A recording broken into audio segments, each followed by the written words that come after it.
Siempre Así tanto. que queremos recibir con el mayor de los agrados a don Cristian Leporati, quien está esta mañana con nosotros. Gracias, Cristian, por conectarte con nosotros. ¡Te amo! ¡Ahí sí! ¡Ahí sí! ¡Ahí ¡Ah, sí! ¿Ahí sí? ¡Excelente! ¿Ahí sí? Sí, Bien. sí.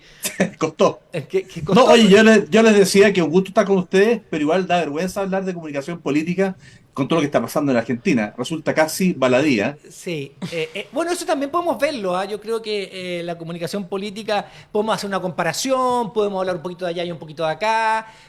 La verdad es que nos interesa mucho. Pero partamos por acá porque estamos a 4 o 5 días Ujú. del plebiscito. ¿Cómo has visto la campaña de un lado y del otro?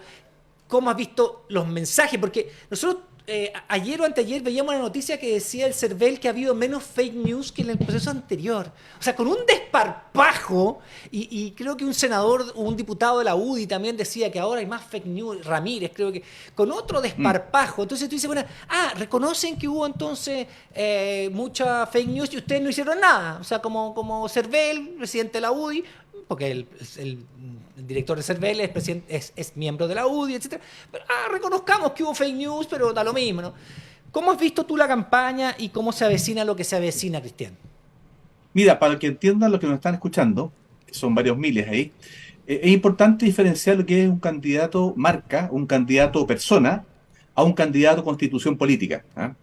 Es mucho más fácil envasar, vender, promocionar un candidato que es tangible, que es de carne y hueso, porque en el fondo es algo que tú lo puedes tocar, habla, tiene un pensamiento, es tangible en definitiva. Vender una constitución política o presentar una constitución política es vender un intangible, aire. Y el aire hay que pasarlo. Y cuando uno envasa el aire, en un contexto claramente polarizado como el que vive Chile hace años ya, esa envasada de aire, y tú ahí lo viste en carne propia, Daniel, también en su momento, esa envasada depende cómo uno lo haga con mucha pasión y a veces con la contingencia, pero también cómo te lo envasan los otros. ¿Ah? Y ese envasado del producto político, cuando uno vende un intangible como una constitución política, es muy difícil de hacer efectivamente en un proceso como el actual, donde nadie quiere un poco dar su brazo a torcer, donde nadie quiere negociar nada, y donde todo en realidad es blanco-negro, aquí no hay grises, ¿ah? Todo es muy, muy binario. Y en ese contexto más o menos trágico que vive Chile los últimos 3 4 años probablemente con el intermedio musical, entre comillas musical de la pandemia, ha sido feroz y está siendo tangible, o sea, hay que ser súper también claro en esto. La culpa es del publicista, la culpa es del cliente, la culpa es del cliente, o sea, en el fondo, si el cliente está enredado, si la industria de la política, si los políticos están poco claros, si no hay liderazgos claros, si no hay inteligencia y solo pasión, indudablemente que los publicistas, por muy genios que sean, que son los intermediarios, van a replicar una comunicación que va llena de falsedades, de hipérboles, de exageraciones, de falta de empatía y en el fondo de un ensimismamiento que la política también vive hace mucho tiempo, que tú la ves en la franja. Antes, no creo, tú, Daniel, decías que efectivamente el rating ha bajado y ha bajado mucho en esta franja. Estamos hablando de Mm. 5 puntos de rating cada día. Estamos hablando en ese contexto más o menos de 450.000 personas. Es mucho cada día. Si lo multiplicáis por 7 días de la semana, te demuestra la falta de interés y también el ensimismamiento de la franja, que ha sido particularmente deficiente y poco empática. Están pensando en los políticos y no en la gente. Y ahí haré otro elemento más también para entrar a conversar, que yo, y ahí me muerdo la lengua, porque metí las patas, yo siempre dije, bueno, esta debe ser una propuesta por todos lados muy, muy de la gente, ¿ah? Muy de la base. Pero efectivamente, cuando uno vende aire, como es una constitución que está llena de principios, conceptos a veces enredados, poco claros, manipulables, es súper importante la presencia de rostros, de voceros que hablen Mm. con la verdad, desde su punto de vista, obviamente, pero con la verdad. Pero eso no ha existido tampoco. Y cuando empezaron a aparecer, bueno, que ahora embarramos. O sea, ustedes vieron la aparición de la Bachelet por el tema de mujer, los principios de la mujer dentro de la constitución política, y todos pegándole, obvio, porque en el fondo era un líder de opinión que estaba intentando explicar algo. Pero no se han visto tampoco rostros, ni en la izquierda, ni en el centro, ni en la derecha, que sean formalmente serios y permanentes en este proceso para explicarle a la gente algo que es bastante enredado, y además de enredado, que no le interesa comprar como producto, porque también está claro eso, no les interesa. Entonces, ¿es claro? ¿No es claro el tema? ¿Es enredado? Y más encima nadie me lo explica. Y cuando prendo la televisión para ver un spot, que me lo cuente, no me cuentan nada, po. Me hablan, oye, se viene, por un lado es la tragedia o el fin del mundo, y por otro lado es el sol permanente. Y Chile se convierte en país desarrollado en 2 meses. Entonces, toda esa contingencia que yo estoy tratando, ese contexto también, te deja en evidencia que estamos viendo un mal momento en la política y la comunicación solamente refleja ese mal momento y ese enredo. Oye, Cristian, tengo yo una pregunta aquí que me nace.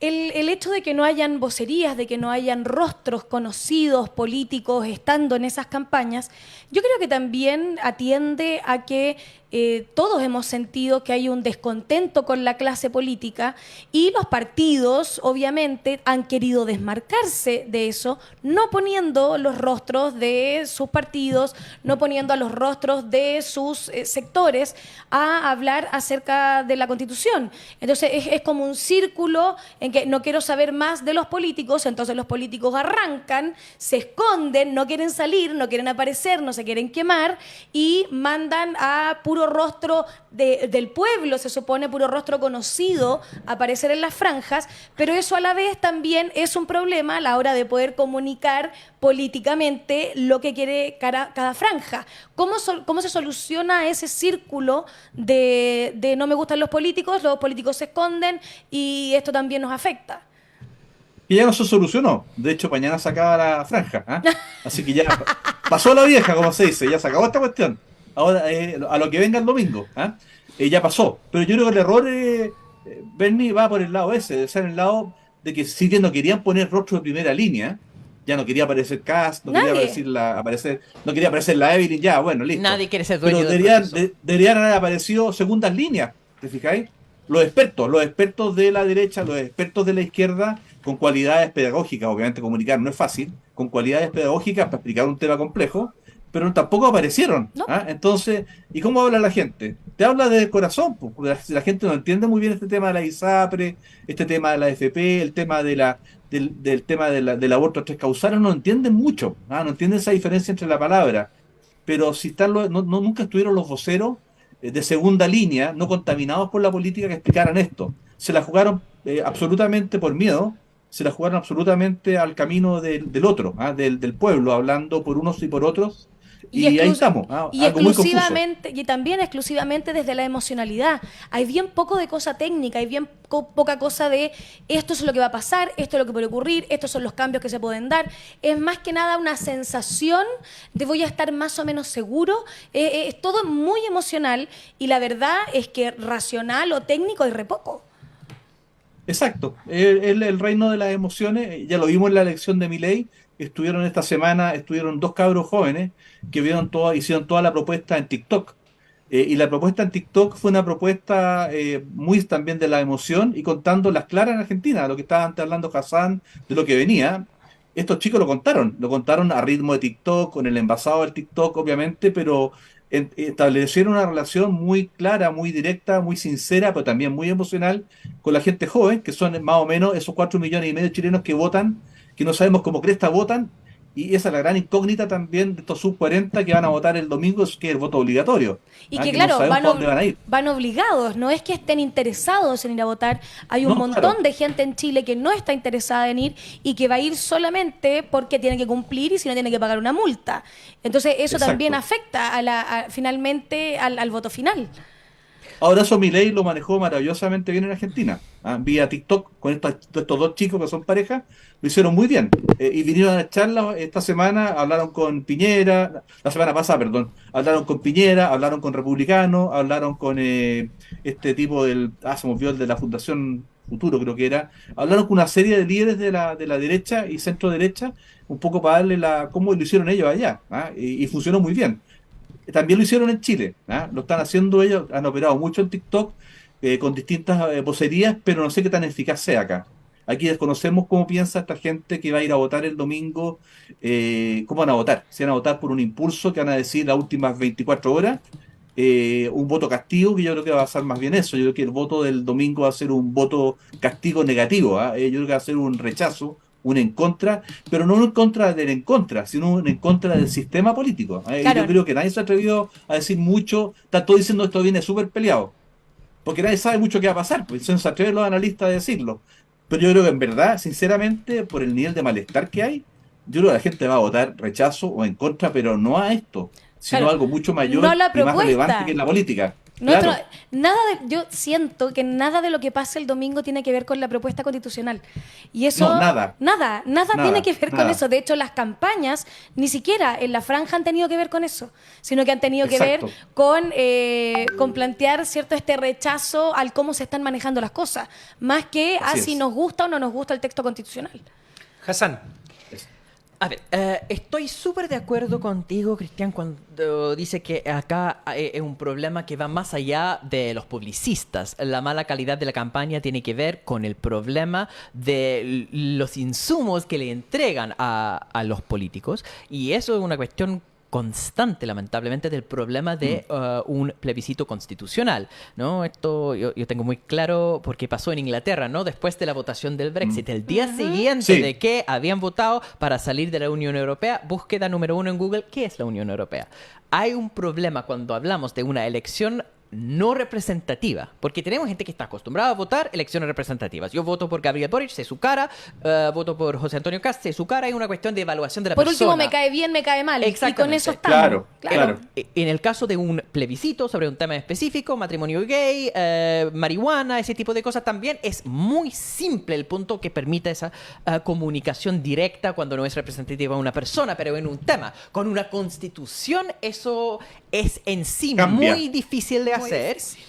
Y entonces en lo que uno podría llamar una elección representativa no representativa, porque está el problema, que uno termina buscando reemplazos por la representación, que son esas figuras que se levantan para sustituir por el texto. El texto siempre es relevante. ¿Qué va a pasar entonces? La gente va a votar no por el texto, punto general, sino por un proceso. ¿Ya? El caso de la Unión Europea, nadie sabía lo que era la Unión Europea. Entonces, ¿por qué votaron en contra? Porque estaba enojado con el proceso de la política, cómo había funcionado los mecanismos de representación política dentro de la Unión Europea. Nadie tenía la sensación que habían algunos poderosos en Bruselas que estaban tomando decisiones y nadie votó por ellos. De la misma forma, hay un enojo con el proceso, que es la evaluación fundamental en esos procesos, ¿no? En el rechazo, que sería la convención al final se alejó de nosotros. El tema acá es que nunca, ni siquiera nació con mucho apoyo. Entonces uno vuelve a ¿cuál sería la evaluación el domingo de este proceso? Si van a votar sobre eso y no sobre el texto. ¿Y cómo lo ves A ver, tú? Entonces, Yo comparto contigo, esto es un Brexit. Van a votar sobre la emoción y no sobre la razón. Pero en eso tiene usted, yo también va a estar conmigo de acuerdo en eso. Si ustedes analizan los comités políticos de campaña del a favor y del en contra, y lo empiezan a mirar un poco en términos de edad, de perfiles, de evolución histórica, de juventud, de expertos en inteligencia artificial, de las dinámicas actuales de la comunicación, se van a dar cuenta que en general, a mí de verdad cuando yo, por ejemplo, vi al equipo de la izquierda, o la centroizquierda, del oficialismo por darle un nombre, oye, Navarrete está bien, es un tipo que tiene mucha experiencia política en el Partido Socialista, rescatable, pero estamos hablando de una campaña para el siglo XXI, ¿ah? Sí. Entender bien a la gente en otra perspectiva. Y eso efectivamente yo creo que tiene mucha razón. Todo este fracaso que uno siente que está ocurriendo con la franja electoral, esencialmente, Hassan, a lo que tú planteas, y también en Europa fue lo mismo, que te ponen las personas de siempre a desarrollar las campañas de siempre, cuando el mundo cambió. ¿Ah? Y Chile, desde la pandemia, no, miento, desde el levantamiento de octubre del 2019 en adelante cambió, y te siguen manteniendo rostros el equipo de políticos de las campañas electorales que son totalmente ajenos un poco a la realidad y son más bien representativos de un grupo social, de un grupo más bien de amigos que se tienen cierto aprecio. De repente meten a ciertos cabros jóvenes con cariño, con aprecio, pero no tienen ningún poder ejecutivo sobre la campaña electoral, pues. Yo he estado en esas cuestiones y lo cacho, a uno lo ve. Entonces, yo creo que el gran problema por acá, Hassan, a tu pregunta, pasa porque la comunicación política es un insumo intangible, y por lo tanto requiere de equipos muy afiatados, pero también equipos modernos, contemporáneos, capaces de entender a la gente y sus problemáticas, y un poco a salirse de la política. Y yo creo que el gran fracaso de la franja electoral pasa básicamente no por el momento del país, sino por los equipos que se eligen para dirigir las campañas electorales, que son más o menos los mismos de siempre, con las respuestas de siempre para un país que cambió, para un electorado que cambió y que más encima, como reitero, hay 4,5 millones de personas que no saben cómo cresta votan. Y no lo van a saber hasta el domingo. Sí, tenemos algunos indicios, ¿no? El problema de este nuevo votante, el votante que antes del voto obligatorio nunca participó en nada, ¿no? Una votación son personas, si uno mira el perfil socioeconómico, son personas de bajos ingresos, de bajo capital cultural, en general son personas que viven también en zonas que tradicionalmente votan izquierda, ¿cierto?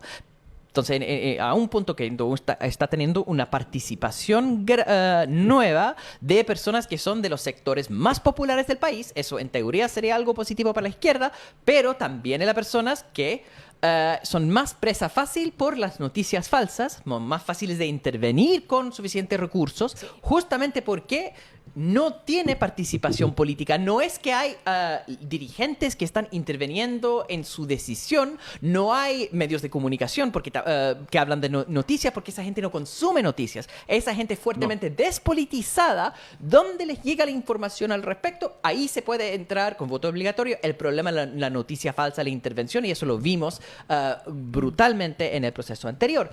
Ahora, si uno ve esa votación del rechazo y compara con lo que pasa con la elección del Consejo Constitucional, que es la elección que tenemos más cercana con voto obligatorio, yo calculo que eran 9,8 millones de votos, ¿cierto? Esos son los 9,8, que es una baja un poquito del plebiscito anterior, del rechazo. 9,8 millones votan, y de ellos tenemos 2,8 millones que votan izquierda, que en la lista única, y 2,1 nulos. Y los nulos, que normalmente son cientos de miles, y se salta a 2 millones, ahí está gran porcentaje de personas que uno podría decir son personas en rechazo. Contra. Exacto, Son personas en contra de... O porque son de izquierda también, que estaban votando nulo en vez de votar izquierda porque estaban enojados con el proceso. O son personas de derecha, pero porque están votando nulo de esa manera porque no quieren el proceso. De todas formas, son personas que son en general, tienden hacia el voto en contra. Entonces, si uno pero ojo, Hassan, no te olvides que igual tiene un sesgo la elección de abril. Ese mes asesinaron, para ser más exacto, a 3 carabineros. Y en esa campaña de ese momento, en la campaña de ese momento de republicano, fue justamente el tema seguridad. O sea, yo diría que hay un buen resto de votos que en ese momento votó por republicanos gracias a la contingencia, que lo usaron muy bien ellos comunicacionalmente. Ojo. Pero, es cierto, pero incluso en esa elección, en la situación desfavorable que fue, uno tiene entre nulos y izquierda un 50 y un 52% que sería voto, entre comillas, en contra. Entonces eso da una base, supongo. Ahora ojo nuevamente, y ahí nos cruzamos otra vez a Argentina. ¿Qué pasa con el elector joven? El elector joven no es un elector político. Tú lo dijiste recién, Hassan, y estamos todos de acuerdo en eso, no es ideologizado. Es más bien un elector de circunstancia, es un elector del momento, es un elector de lo que está sintiendo y viviendo en su momento. Y si ustedes analizáis bien, y estamos todos también de desacuerdo, hoy en día tener la posibilidad de tener un departamento para vivir con joven es utopía pura. Sí. Cuesta millones de millones un departamento, estoy hablando de un departamento de 30 metros cuadrados. Y para un no tan joven también, ¿ah? También, exactamente. Hay circunstancias que están pasando en Argentina, también todo el tema laboral, la posibilidad que un cabro joven empiece a trabajar, yo lo he visto en la universidad por años, que empiecen a trabajar con un sueldo razonable, es una falacia, salvo algunas pegas como ingeniero civil industrial, comercial, que tiene una partida más o menos buena, o ingeniero en mina. En general, el resto parte con un sueldo miserable. Sí. Entonces, las circunstancias que vive la gente joven, y joven entre comillas, estoy hablando incluso, como dice la Berni por ahí, de 40 años para abajo, es muy dura. Y eso no es un voto ideologizado, sino que es un voto de circunstancias, y es el voto que Argentina, Milei le supo hablar muy bien a la gente joven. Más allá de la ideología, el tipo les dijo, oye, yo voy a una solución, va a ser dura, vamos a sacar la cresta a todos, porque aquí vamos a sufrir todos, no hay plata, como dice el eslogan. Pero se los dijo clarito y los jóvenes engancharon con eso, porque están viviendo eso hace muchos años. Eso no lo está haciendo hoy en día Chile. Usted ve la franja electoral. ¿Quién le está hablando a los jóvenes, a estos que van a votar el viernes que tú hacías ahí, esa decisión, Hassan, en abril pasado? ¿Quién le está hablando en la franja a ellos? Nadie. Nadie. Sí, ahí tenemos otra vez un problema. Pero ya va a haber un problema de ingeniería electoral, que no están entendiendo bien quién está votando, quiénes son esos que están votando hoy por hoy en forma impredecible. Que sería bastante predecible si fueran capaces de hablarle en los soportes que a ellos les interesa que le hablen, que es TikTok, que es Instagram, y que le dijeran las cosas que les interesa escuchar. Y que no es Pero no se lo están mandarlos diciendo, po. y que no es mandarlos a leer la Constitución. Yo creo que No, yo creo po. que el peor error no es que la gente tiene que leer, bueno, nadie va a leer. La gente que va a leer la Constitución vamos a hacer 8 pelagatos en el país y además la vamos a Nadie leer más. a regañadientes. Entonces creo que nadie se ha enfocado en asumir que nadie la va a leer o que muy pocas personas la van a leer. Y además, no solo leerla, entenderla, saber las implicancias que tienen, no es fácil para cualquier hijo de vecino. Aunque la gente quisiera leerla, ¿cuánto de eso vamos a entender? ¿Cuánto de ellos vamos a poder extrapolar qué es lo que va a pasar en el país con ciertos artículos? Es muy peludo. Entonces creo que lo que nos ha faltado, y eso es algo que yo vengo criticando hace varios programas, hasta de facha me trataron por decir que las dos franjas eran malas porque ninguna de las dos te explicaba nada, ninguna de las dos te ayudaba a entender por qué estabas votando. Entonces creo que hoy día efectivamente mandar a leer la Constitución es un error, porque estamos en un país donde uno, leemos muy poco, dos, no le gusta leer a este país y lo que lee no lo entiende. Entonces, creer que un texto como una Constitución va a ser digerible, entendible, extrapolable en el tiempo para los hijos de vecinos comunes y corrientes, yo creo que es una pelotudez. O sea, es exigirnos mucho más de lo que podemos dar. A ver, yo Ahora, sí, dale, Daniel, sí. no, es perdona. que tengo una duda desde que empezaste a hablar. Y tiene que ver con los procesos donde no hay personas elegidas, sino que una cuestión que, como dijiste, es vender algo que es un intangible, o sea, que no es posible, tú no ves al otro, como me sabéis que me cae bien o mal Juanito y voto por él o no voto por él. Entonces, este tipo de cosas como las constituciones o como un Brexit, etcétera, tú tienes que poner rostros, ¿no? Rostros que representen y expliquen. Porque en fondo es breve, un rostro medianamente creíble que represente y explique, y así otro y otro y otro y otro. Pero eso no ha pasado, tanto no ha pasado que lo hizo Michelle Bachelet ahora, ¿cierto? Que fue alguien inteligente que lo puso ahí, y la derecha le cayó, pero con todo, ¿cierto? Tratándola de hasta Mentirosa. y todo, Mentirosa. y se les ha dado vuelta porque le ha dicho, tú estás tratándola, y no, si no dije tanto. Entonces, ¿no crees que hubo un error ahí al no poner, y te lo pregunto honestamente, rostros creíbles que explicaran, no sé, poner a un Baza, por ejemplo? Jaime Baza, un tipo que fue vicepresidente de la convención, sabía de lo que estaba hablando, tranquilo, etcétera, y decir, mira, lo que nosotros aprobamos fue esto y esto, que es mejor que esto otro. Pero ¿qué hicieron los de la...? No, ningún convencional acá. Todos para afuera, ninguno, que no se vean. Escóndelos, mételos debajo de la tierra. Bueno, pero parece entonces que eso fue un error grave, porque si tú tienes gente creíble que trabajó ahí, que te lo puede explicar, no lo hicieron. Entonces ahí también, y en esta segunda vuelta también pasa lo mismo, ¿o no? Sí, yo lo dije al comienzo de la conversación, ¿eh? Por eso lo Del estoy panel. preguntando, porque Sí, me no, quedo sí, lo dando dije al vueltas. comienzo. Ahora yo soy re mal pensado, en verdad, porque ya uno está viejo, ya ha pasado por tantas campañas y comunicaciones gubernamentales, de ministerios. A mí me tocó todo el drama del Transantiago, que casi me morí de esa cuestión, fue muy difícil. Entonces uno ya está como curado de espanto. Yo creo que, bueno, el proceso que tú viviste, Daniel, en carne propia, fue un proceso interesante, porque fue desde la base, pero tuvo una sobreinformación, ¿cierto? Fue muy hacia afuera, fue muy a la italiana, así, ¡guau! Todo para afuera. La El proceso transparencia, actual, sí, el sí. proceso actual fue un proceso muy introvertido. Ahora, ¿por qué yo soy mal pensado? Porque yo creo que de adrede, el sistema político en general dijo no queremos repetir lo que nos pasó el año pasado, queremos hacer algo muy, muy piolita, muy introvertido, muy hacia adentro, no vamos a tener voceros para explicar nada en el proceso, ni de un lado ni del otro, y eso un poco, esa inercia estratégica que fue pensada así, no tengo la menor duda, también de alguna forma se replicó y se mantuvo en la franja electoral con un error importante por parte de los comités creativos ahí de electorales de cada sector político. Indudablemente faltaron rostros de distintos sectores, pero que te dirán, mira, esto es muy simple, cuando uno hace una campaña, hace un casting, ¿ah? Uno elige gente que tú dices, este gallo o esta chica me va a dar el tono para lo que yo quiero que le digan. Y uno lo escoge, ¿ya?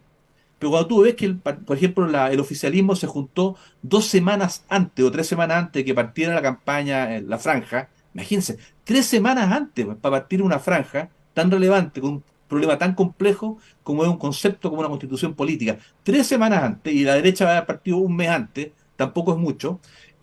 No hay tiempo para hacer casting, no hay tiempo para elegir los voceros correctos, los rostros correctos, no hay tiempo para nada. Entonces, también tú vas con un tema de la falta de planificación estratégica que tienen los partidos políticos, las coaliciones políticas, para abordar estos temas que son tan importantes.